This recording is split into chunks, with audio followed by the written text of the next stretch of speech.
Hi, everybody. We're back. My name is Mary Barbara Hanna, and I am with Anne Frost. who always very Mm. nicely introduces me as her good friend and colleague, and then I totally miss that when I introduce her. So she is equally my good friend and Let colleague. me just take a note. Thank you very much. Duly noted. Um, we've been talking with you the last two videos about leadership differentiators and how we can differentiate ourselves from other leaders. What makes us good leaders? We started off with authenticity, as you'll recall, talking about being vulnerable, allowing ourselves to be who we are so that there's room for others to be who they truly are, and the importance of authenticity in building trust with other people.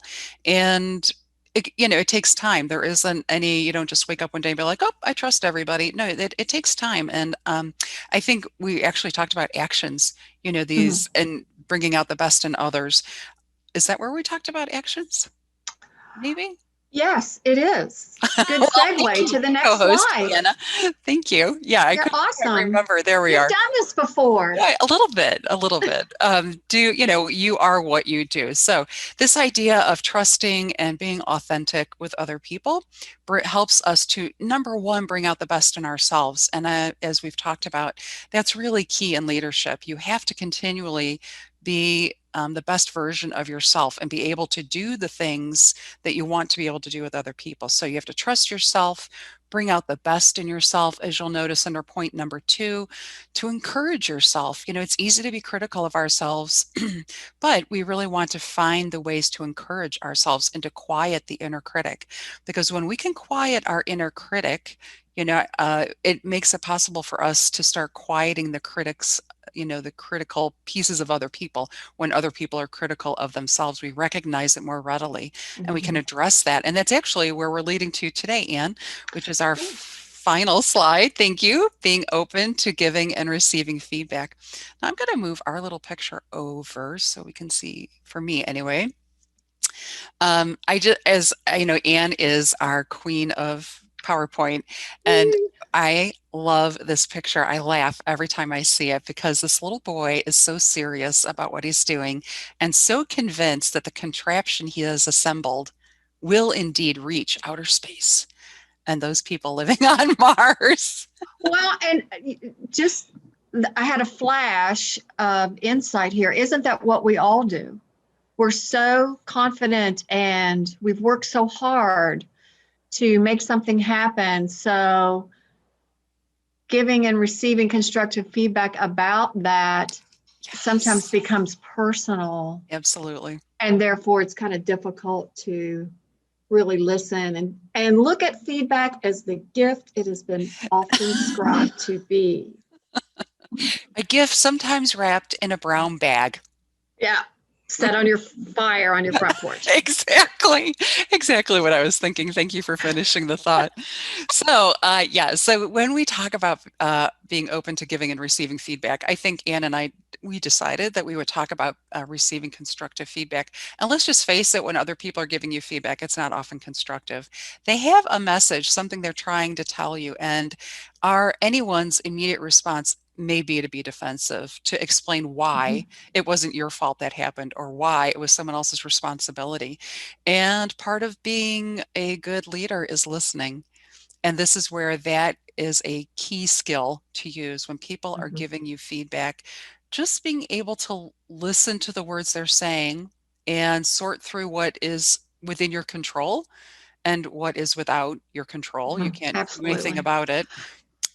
Go ahead, Anne. She wants to share. Well, I just wanted to jump in and um, make a distinction. We've used the word constructive feedback in this description, Yeah. and I would like for everyone from this point on in the world to start using the word constructive feedback versus constructive criticism, Mm-hmm. because that to me automatically puts us in a defense position.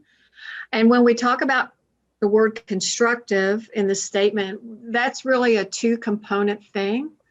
Constructive meaning you you did a great job, or you did you made great progress, or there's something there's a positive element to the feedback, but there's also an opportunity for growth and development.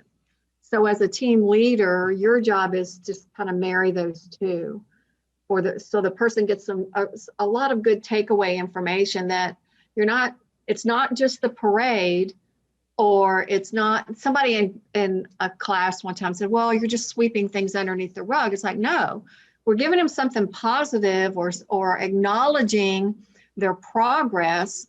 I'm hoping folks recall in the previous video when we talked about these three components: meaningful work, individual value, and positive environment. You're letting that person know you recognize and appreciate the contribution they're making. Now, they may still have some work to do. Of course. Yeah. Nobody's ever perfect. So now the second component comes into play, where you're having a discussion about, well, here's what I witnessed or observed, or here's what the data shows. Let's talk about how we can move this forward, and how, as your team leader, I can provide the support, guidance, and resources that you need to be successful. So I think it's important that we have an understanding of that word constructive in this feedback process, and to know that there's really two elements of it. Thank you. I think that is a great point. And, coming back to just my initial thoughts on this, which are, you as leaders, we're not always receiving constructive feedback. People have a message they want to send us. They have something they want to tell us about how they think things can be better, or you could be better, or you could do it differently, and this would make it better. And I guess my thought is, for the receiving feedback, whether or not it's constructive, when all the way back to bringing out, letting other people have the space to be themselves, you certainly are going to have people who are not able to be articulate in their thoughts, or they may phrase things awkwardly. And so looking past that physical space, what's happening there, and looking to the meaning of their words and what they're trying to tell you, and sometimes the feedback is, you're really doing a great job. They just think this is one way. I have, in fact, I have an in-law that often gives praise in a backhanded way. Yikes. If you know what I mean, right? I So do. she's telling you, like, it would be so much better if you would do it this way. But what she's really saying is, I care about you and I want you to be successful. And I think that what you've got going is great. But here's a way that I see it could put you to that even greater level. And it is very difficult to hear those backhanded compliments because, you just, why don't you? I mean, why bother? Well, it's this little boy. I mean, it's difficult to hear the backhanded compliment because you've maybe put your heart and soul into that content. And what do you mean we're not all walking on water now because of the information that I've shared with you? I mean, we just invest a lot of ourselves in our job, our projects, what we're asked to do. And so I think it's human nature, unfortunately, that when somebody says, may I give you some constructive feedback, we immediately grab the edges of the table to brace ourselves. Yeah. Mentally, at least, anyway. Yeah. I mean, even as I alluded to in our last video, Ann and I, because of the amount of trainings we do, we get evaluated at the end of every training. And if you do 3 or 4 trainings a week, and you do that every week in a month, you can get 150 pieces of feedback from people. And so you have to learn how to read through it and see to what the people are really trying to tell you.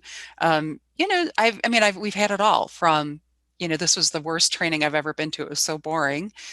And in the same moment, getting some feedback that said, this was the absolute best training I've ever been to. It was so exciting. So somewhere in the middle lies the truth, right? Maybe that person that didn't like my training was remembering the last 10 minutes when they were ready to go home.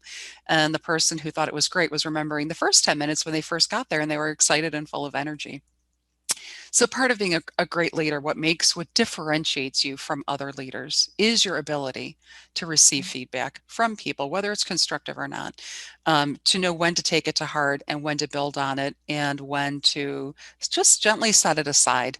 If there's, Ann likes to pull out the example of, this room is always too cold. Well, as the trainer, we can do something about that, but actually we're very limited in what we can do regarding the air conditioning I know. here. Bring a And coat. exactly. Everybody knows training rooms are cold. Bring your sweater, man. Mhm. Dress in layers. That's what Ann and I do. Yes. And let's move over to the other part, a little bit about giving. Unless you have something else to say about receiving, do you want to move on to talking No, about let's move giving? on Okay, and keep within our time I am parameters. checking. Okay, we're good. Well, I was, as we were preparing for these sessions, Mary Barbara and I go back and forth, to share notes and talk about how the flow of the conversation will go. And at one point, something she said triggered a memory in me. Years ago, I had to have a conversation with my older son, and I knew it was going to be a very difficult conversation. That's factor number one. Factor number two is I sometimes connect giving feedback with conflict. I'm afraid to say something because there's a concern that I may not deliver it right, or a conflict will erupt. So I am reluctant sometimes, if it's a sensitive issue, to broach the subject because I either accommodate or I avoid the conflict situation. So this was one of those situations with my older son, and I had to have this conversation. I drove 5 hours to meet with him at a local restaurant that was not highly populated, just in case there was a conflict that would break out. But it was going to be difficult. So if you'll recall, our first topic of this 3-part series is authenticity and trust and knowing yourself and taking a risk sometimes to be vulnerable and open with people. So that's what I decided on that 5-hour drive. That's what I decided to do. It's like, I just need to say it up front. I'm not comfortable having this conversation. It's going to sound like your mother's a raving maniac and makes no sense. It's going to be disjointed, but please just bear with me and let me get it out first. And then, we can kind of go back and forth and hopefully get to a resolution. Best thing I ever did. Wow. Best thing I ever did, because it put me at ease. He was receptive to that. It's like, okay, Mom, just go. I got it out. It was disjointed. It did sound like I was a lunatic, but I noticed, was listening more deeply to me than maybe he had in the past. He was not defensive because I had prepared him up front that this is going to be hard for me to get out and it's going to sound weird. And he was able to sort of breathe along with me and process what I was trying to say, so that in the end we did come it like after I got it out and he was able to process and ask questions, tell this to me again. I need to, this is what I heard you say. So it really became that back and forth conversation that I wanted to have happen. And we came to a wonderful resolution. So Sorry. sometimes we feel it's risky to do that, to just say, this is going to sound crazy, but this is what's going through my head. But when you invite that person to help you with the processing and help you understand, then you're making, a connection with that person to be involved. You're kind of tapping in. We talked about, I think last session, personal and practical needs. Yes. What you've just done is make a connection with their personal needs. You've invited them into the conversation. You're involving them into helping you sort things out to get clarity around in case there's a misunderstanding. So it sounds silly. It could very well end up on sketch comedy TV, but it really does work. I think just owning it, saying it aloud, addressing your own fears out loud, and inviting that other person to help you. I think I love that story, Anne, because it really does take us back to, as you said, authenticity. You were authentically being vulnerable and telling him, like, hey, this is where I am. I mean, you could have tried to, just bully your way into it and be like, no, Yeah, listen, I'm just going to tell you this and I just want I'm you your to mom. listen. Yeah, Bam. exactly.